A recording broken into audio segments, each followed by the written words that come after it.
നമസ്കാരം ചേച്ചി. വീണ്ടും കുറച്ച് സമയം ചേച്ചിയുടെ കൂടെ കിട്ടിയതിലൊരു ഭാഗ്യമുണ്ട്. ചേച്ചി, എനിക്ക് ഒരു കാര്യമുണ്ട്. ഞാൻ കഴിഞ്ഞ കൊല്ലം ഷാർജ ബുക്ക് ഫെയറിൽ ഒരു ചിരിച്ച മുകളിൽ ഒരു കുഞ്ഞു മനുഷ്യനെ എപ്പോൾ കാണും. അപ്പോൾ കഴിഞ്ഞ പ്രാവശ്യമാണ് ഞാൻ ആദ്യമായിട്ട് പോയി സംസാരിക്കുന്നത്. എനിക്ക് ഭയങ്കര ഇഷ്ടമാണ് മനുഷ്യനെ. ഫേസ്ബുക്കിൽ കണ്ടിട്ടുണ്ട്. ശബ്ദം ഭയങ്കര സൗണ്ടാണ്, ഭയങ്കര ബാസുള്ളൊരു സൗണ്ടിൽ ഇങ്ങനെ സംസാരിക്കുന്ന ഒരു മനുഷ്യൻ. അങ്ങേരുടെ എഴുത്തിനെ കുറിച്ചാണ് കൂടുതലും സംസാരിക്കുക. അങ്ങനെ ഇപ്രാവശ്യം ഞാൻ പോയിട്ട് അങ്ങോട്ട് പോയി പരിചയപ്പെട്ടു. അങ്ങനെയൊരു മനുഷ്യനാണ് പ്രശാന്ത് തീക്കോടി. ചിരിച്ച മുകളിലൊരു കുഞ്ഞു മനുഷ്യൻ. അപ്പോൾ അദ്ദേഹത്തിൻ്റെ ഈ ഒരു പുസ്തകം എന്നിട്ടും നീ അറിഞ്ഞില്ലല്ലോ. അപ്പോൾ എനിക്ക് ഈ വ്യക്തിയെ പറ്റി ചേച്ചിയുടെ മനസ്സിൽ നിന്ന്, ചേച്ചിയുടെ ഒരു കാഴ്ചപ്പാടിൽ നിന്ന് എനിക്ക് ഈ വ്യക്തിയെ കുറിച്ച് അറിയണമെന്നൊരാഗ്രഹമുണ്ട്. അപ്പോൾ ചേച്ചിക്ക് എന്താ പറയാനുള്ളത്? പ്രശാന്തിനെ കുറിച്ച് പറയാമെന്ന് പറഞ്ഞാൽ, പ്രശാന്തിൻ്റെ ഒരു പ്രത്യേകത നമ്മുടെ വീട്ടിലെ ഒരാളെന്ന് നമുക്ക് തോന്നിപ്പോകും പെരുമാറ്റത്തിൽ.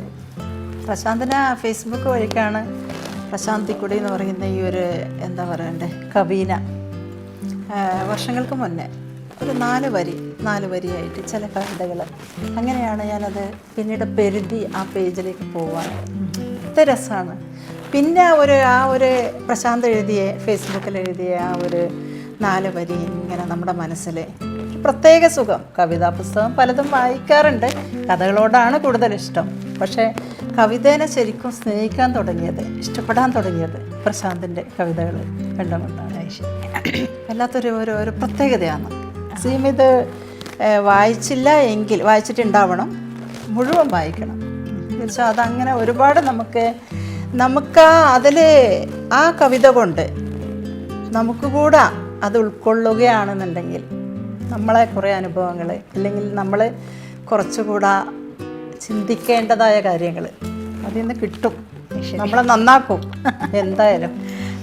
മാത്രമല്ല, കുറേ പേര് എൻ്റെ അടുത്ത് ചോദിക്കുന്നുണ്ട്. അതായത് ഫ്രണ്ട് ലിസ്റ്റിൽ ഗീതച്ചിനി കാണുന്നുണ്ട് ആ ഒരു കവിൻ്റെ ആ പുസ്തകം എവിടെ കിട്ടും. ശരി, കാരണം പ്രശാന്ത് ഞാൻ പറഞ്ഞേ, നമ്മൾ കാണുമ്പോൾ അറിയാത്തവർ നമ്മൾ ആ വ്യക്തി ഫേസ്ബുക്കിലാണ് എനിക്കും പരിചയം. ഞാൻ ഫേസ്ബുക്കിൽ ത്രൂവേ പരിചയപ്പെട്ടു. ഈ പറഞ്ഞ പോലെ ഈ 4 വരി കവിതകൾ പുള്ളിയുടെ സൗണ്ടിൽ കേട്ടിട്ട് അങ്ങനെ ഒരു ഫാനായത്. കാണുമ്പോഴും നമുക്ക് വളരെ സിമ്പിളായിട്ട്, ഒരു അഹങ്കാരം എന്നല്ല, ഒന്നും നമുക്ക് തോന്നുന്നില്ല. നമുക്ക് ഒരു അപ്രോച്ചബിൾ ആയിട്ടുള്ള ഒരു ചെറിയ മനുഷ്യൻ. ഈ കവിതകൾ പോലെ തന്നെ വളരെ ഫ്രീ ആയിട്ട്, എന്താ പറയുക, സിമ്പിളായിട്ടൊരു മനുഷ്യൻ. അപ്പം എനിക്ക് തോന്നി, കാരണം എനിക്കറിയാം ചേച്ചിക്ക് അറിയാത്ത ആരുമില്ല. അപ്പോൾ അതുകൊണ്ടാണ് ചേച്ചിയുടെ ഒരു വ്യൂവിൽ പ്രശാന്ത് എന്ന് പറഞ്ഞ എഴുത്തുകാരനപ്പുറം പേഴ്സണലി ചേച്ചിക്ക് അറിയായിരിക്കും. അപ്പോൾ അതുകൊണ്ടാണ് ചേച്ചിക്ക് എന്താണ്, എനിക്ക് തോന്നുന്നു അങ്ങനെ 2 പുസ്തകം എഴുതിയിട്ടുണ്ടെന്ന് തോന്നുന്നു. ആദ്യത്തെ പുസ്തകം കവിതാ സമാഹാരം ചിമ്മാനി നനയുമ്പോൾ, രണ്ടാമത്തെയാണ് ഈ ഒരു പുസ്തകം.